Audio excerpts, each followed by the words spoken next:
শুনতে পাচ্ছিস? হ্যালো?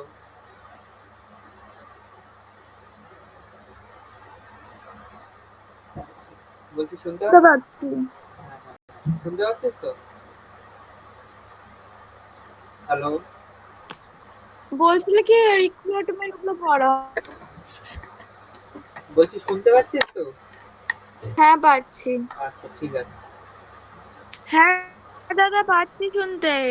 এবার দেখ প্রমোশনটা আমরা দেখলাম, এবার হচ্ছে transfer.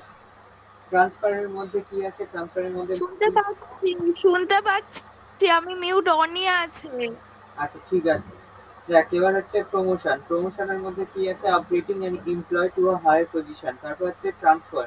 Moving an employee to a different department আর location. Employee reference. Employee reference মানে ধর ওই অর্গান মানে তুই ধর যেখানে জব করতে চাস সেখানে ধর অলরেডি একটা তোর বন্ধু জব করছে, তো সে তোকে রেফার করলো যে আমার বন্ধুটাও কাজ পারে, আপনি একবার ইন্টারভিউ নিয়ে দেখুন।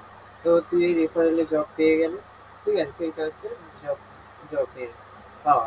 তারপর হচ্ছে ইন্টারনাল জব পোস্টিং, মানে ধর ইন্টারনালি যে জবগুলো advertisement vacancy within the company.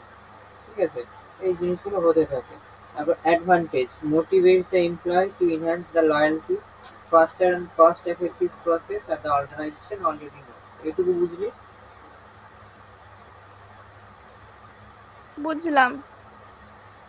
Internal job পজিশনটা, জব পোস্টিংটা বুঝলাম না। ইন্টারনাল জব পোস্টিং বলতে গেলে এখানে সেই সকল জব পোস্টিং গুলো বোঝাচ্ছে যেগুলো মানে ধর তুই তুই ধর এফএনবি তে কাজ করছিস, তুই ফ্রন্ট অফিসের জন্য একটা জব অফার পেলি, মানে তোদেরই হোটেলে ভ্যাকান্সিটা এলো, তো তুই জানলি যে এই ভ্যাকান্সিটা আছে, তো তুইও ওখানে অ্যাপ্লাই করতে পারিস। এটা হচ্ছে ইন্টারনাল জব ভ্যাকেন্সি, বুঝলি? বুঝলাম। এইটা বেসিক্যালি হয়, এইটা হচ্ছে মানে কি বলে, এইটা হচ্ছে তোর বেসিক্যালি নেপোটিজম জব ভ্যাকেন্সিও বলতে পারিস।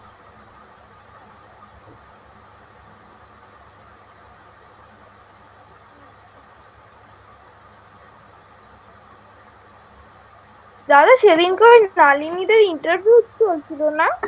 হ্যাঁ হ্যাঁ হ্যাঁ। হ্যালো হ্যাঁ, লালিনীদের ইন্টার্নশিপের ইন্টারভিউ চলছিল কালকেও হ্যালো। তো।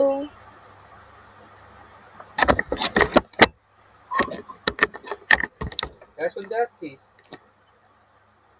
ও সিলেক্ট হয়েছে? না, ও ইন্টারভিউ দেয়নি। নালিনী সিলেক্ট হয়েছে? ও ইন্টারভিউ ও দেয়নি রে। ইন্টারভিউ দেয়নি? না না না। এ বাবা। যাই হোক, বাদ দে। এবার হচ্ছে ডিসঅ্যাডভান্টেজ। ডিসঅ্যাডভান্টেজ হচ্ছে limits the fresh talent and new ideas can lead to internal conflict. দেখ তোর মানে ইন্টারনালি যদি সবাই মানে ধর অনগোয়িং, মানে ধর যেসব এমপ্লয়িরা কারেন্টলি এফএনবিতে কাজ করছে তারা সবাই যদি ফ্রন্ট অফিসের জন্য অ্যাপ্লাই করে, তাহলে ধর আউটসাইড যারা ফ্রেশার তারা হচ্ছে জব অপরচুনিটি ভালো পাবে না। ঠিক আছে, তো এটা একটা ডিসঅ্যাডভান্টেজের মধ্যে পড়ছে। তারপর হচ্ছে এক্সটার্নাল সোর্সিং। এক্সটার্নাল সোর্সিং এর মধ্যে তোর hiring from outside and organisation. এখানে কি হবে? হায়ারিংটা আউটসাইড হবে, মানে তোদের অর্গানাইজেশনের বাইরে যাবে ওরা, মানে তোদের এইচআররা গিয়ে হচ্ছে কয়েকটা এমপ্লয়ীদের সিলেক্ট করবে বা কয়েকটা স্টুডেন্টদের সিলেক্ট করবে। যেরকম হচ্ছে তোর campus recruitment, hiring the fresh graduate from college. তারপর employment agencies, agencies provide the skilled candidates. ঠিক আছে, তারপর হচ্ছে জব পোর্টালস, ওয়েবসাইট লাইক তোমার লিঙ্কডইন। ভয়েস কেটে যাচ্ছে দাদা। এক মিনিট, দেখ শুনতে পাচ্ছিস এবার?